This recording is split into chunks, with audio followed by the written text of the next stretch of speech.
the demands of the future. And you can talk a little bit about the way that you guys are training and educating children today. All right. So I was watching an interview a couple of days ago that Tim Cook gave, the CEO of Apple. And he was talking about China and how there's an advanced tooling that is needed to build the iPhone.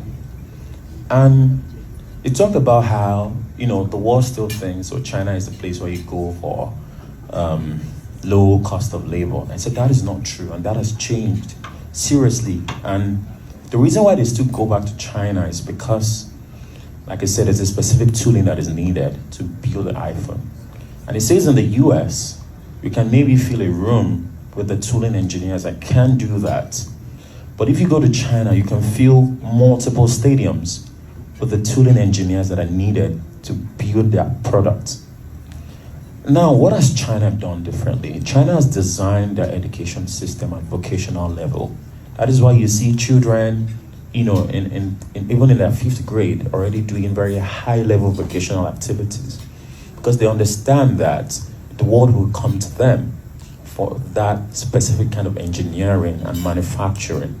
Maybe America has a lot of brilliant software engineers, but the world is evolving and a lot is going to change. And I think we need to rethink, our archaic educational system in Africa.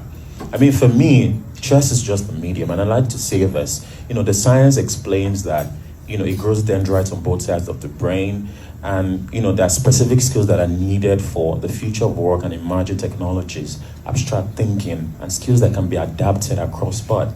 So I don't see chess in itself as the end, but as a means to several ends, where we can help children develop intellectual capacity.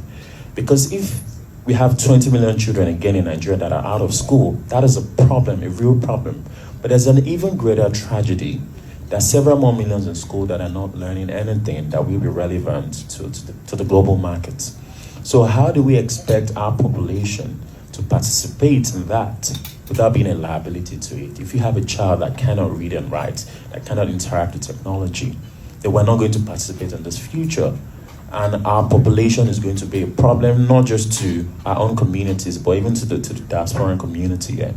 So we need to fix that, and we need to find new entry points into a vocational level. And I think that is what we should focus on the next 50 to 100 years.